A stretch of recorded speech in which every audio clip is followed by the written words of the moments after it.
So welcome everyone to the learning curve number 19 today.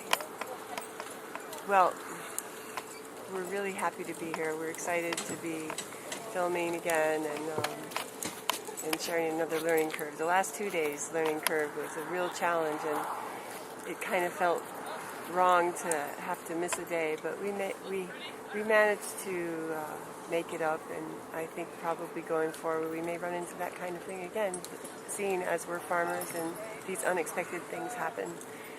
And we're also all on the internet, and we all run into these things. So today I wanted to share something very special.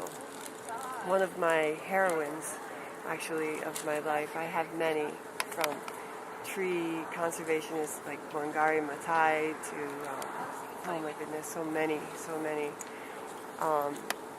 wonderful women heroines that have gone out and changed the world with their work and their compassion and love for the environment and children.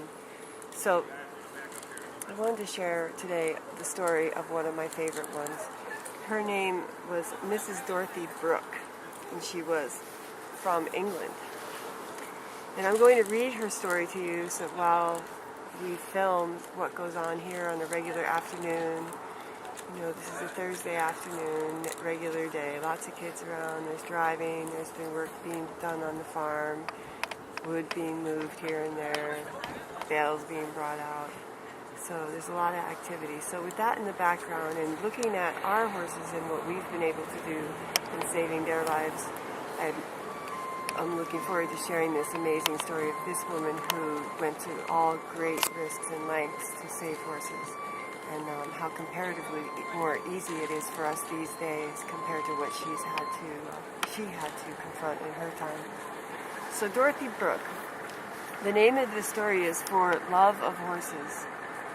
In 1930, Mrs. Dorothy Brooke, the wife of a distinguished British cavalry officer, relinquished a life of comparative ease and social pleasure to search for and rescue from indescribable conditions what remained of the 1914 through 1918 Army horses and mules, which 16 years previously had been sold into bondage in Egypt, where they were put to work in the streets of the cities, in remote market villages, and in the stone quarries.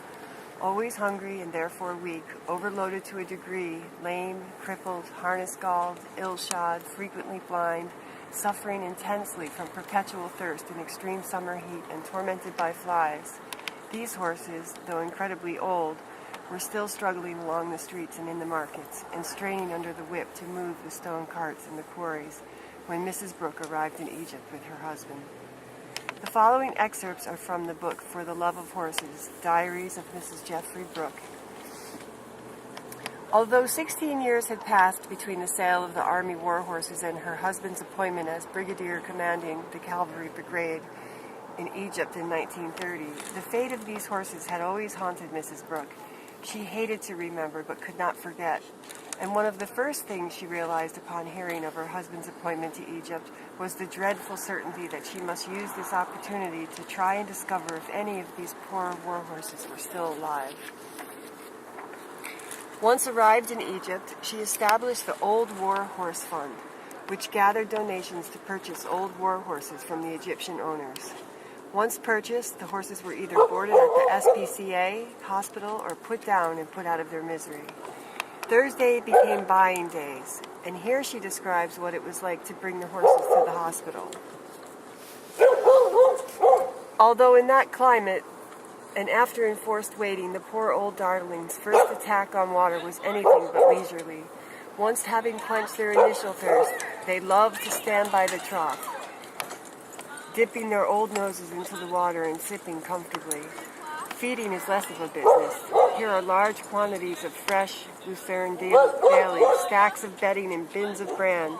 Running round the lines with clover and bedding takes up the fraction of the time spent in leading all these old decrepit horses to the water troughs. The worst cases, those too bad to keep one single necessary minute, are destroyed the day of purchase. All the others are taken into the yards and given every possible comfort. No sooner do they feel the deep straw beneath their feet Then with creaking stiff old joints and hocks, they lower themselves carefully but ecstatically onto the glorious comfort they had never thought to feel again. With outstretched necks and legs, they lie there in a sort of weary torpor. One wonders how often they have dreamt of such peace. Undoubtedly for years after their original heartless sail, they looked for the straw bedding to which they were accustomed from birth, the regular feeds and water. Animals are clock-like in their habits, and one wonders how long it took to break the habit of years so that they no longer looked in vain. Feed times are peak periods to any animal. They are their only sense of security. Ever since the army sold them, these horses have, when they were not working, stood on bare stone floors or hard concrete or mud in draughty, ill-ventilated, ramshackle sheds, and the winter nights in Egypt are piercingly cold. They have a minimum of food and seldom enough water, sometimes none. Horses are noted for their long memories, but now so dimmed are these by ill nourishment and hopelessness, they frequently smell cautiously at the straw we give them before gradually it dawns on them that they here at last have a bed again. The morning after buying day was her Black Friday. On that day, she had to face selecting the horses that had to be put down. This she did alone. The number averaged 12 a day in order to be sure that there would be room for the next batch on the following Thursday. She tried to pick the worst cases first, leaving those who were still able to appreciate food, comfort, and kindness for a few days longer. Week after week, month after month, she did this job. In her diary, she says, "It's a heartbreaking business and one which I dread beyond all words. To see one suffering or starving horse gives all horse lovers a pain in the heart. Imagine being faced day after day with rows of such animals, each one more pitiful than the last.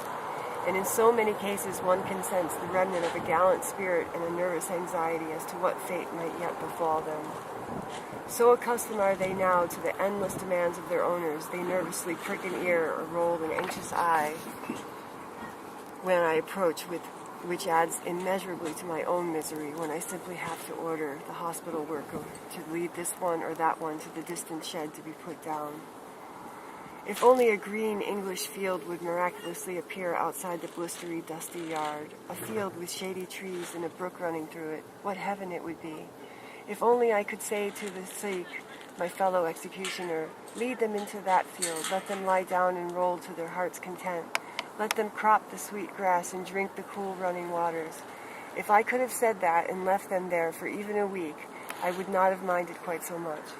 But to have to give the order, one after the other, one after another and another, and after only a few hours' precious rest in the shed with the dread of tomorrow still in their eyes, causes me infinite pain.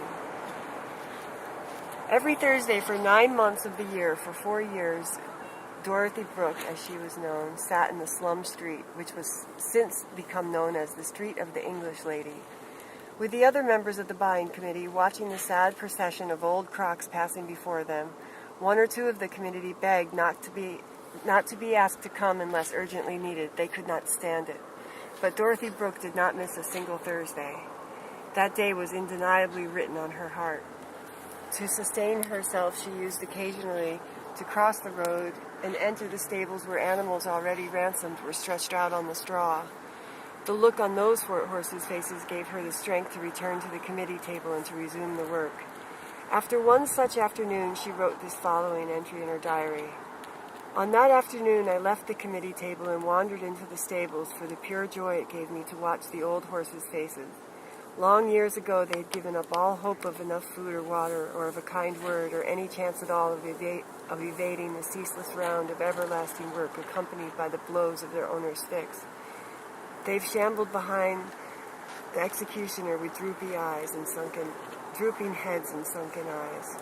Now, however, their lagging steps were directed with unaccustomed gentleness across the road and over the pavement to the double doors of the stables, thrown open to receive them. Here many paused and cocked an ear, obviously distrustful of all interiors, as well they might be, judged by the sort of places in which for years they had been housed. They hesitated. But Gibson, the supervisor of the stables, was there waiting. A pat on the neck and a little persuasion from him and the old horses walked in. As their ill-shod, misshapen hooves felt the deep, timbered bed beneath them, there would be another doubting, unbelieving halt. Then gradually they would lower their heads and sniff as if they could not believe their own eyes or noses. Memories, long forgotten, would then return when some stepped eagerly forward towards the mangers piled high with berseem, while others, with creaking joints, lowered themselves slowly onto the bed and lay, necks and legs outstretched. They remained flat out until hand-fed by the helpers. Once down, they stayed there, not attempting to get up for many hours. I shall never forget the thankfulness in my heart as I watched them. The worst of our difficulties was behind us. Here we were at long last, running our own show with every detail under our own control. Every horse was carefully and understandably cared for, while the comfort and efficiency of our stable, compared to the open shed in the SPCA hospital yards, was an inestimable blessing in itself. Each animal was given his own feed tin, and all available helpers and any volunteers joined in filling them. A mixture of barley meal and bran, damped with hot water, may not appear all that wonderful to those accustomed to keeping horses under proper conditions, but to these 3-part starved dog, weary old horses, it was bliss. They had not seen or smelt a mash since they left the army 15 or more years ago. But they had not forgotten. The smell of the warm bran was enough. Immediately, shrill, excited whinnies echoed to the rafters. Ears were pricked in incredibly aged faces, with nostrils quivering, turned on scrawny necks over bony harness-galled shoulders in an attempt to see what was going on. As each tin was filled, the nibble helper seized one on each hand and rushed them to the horses, which by now were so desperate that the whole stable was filled with the sound of stamping hooves, the blowing of nostrils, shrill urgent whinnies, and anxious nickerings. As each tin was tipped into the mangers, an old nose umbread itself in the steaming mash, and the stamping and whinnying ceased. Then the building was filled with the most soothing of all sounds to a horse lover, the rhythmic, contented munching of good food. So this is part 1 of her story. We'll continue part 2 tomorrow. It's a beautiful story. I'm going to leave a link to the Brooke organization or foundation. It's a global, international organization that serves working horses in the third world. We're big supporters of them, and we love their work dearly. And like I said, this woman was one of the great ones that walked among the earth in regards to our love for horses. So again, we have it so much easier than she did, and so much we can do if we help each other doing it. So goodbye, and we'll see you tomorrow. Remember, send in things that you'd like to share. We'd be eager to receive them and share them. Okay, thanks everyone. Bye.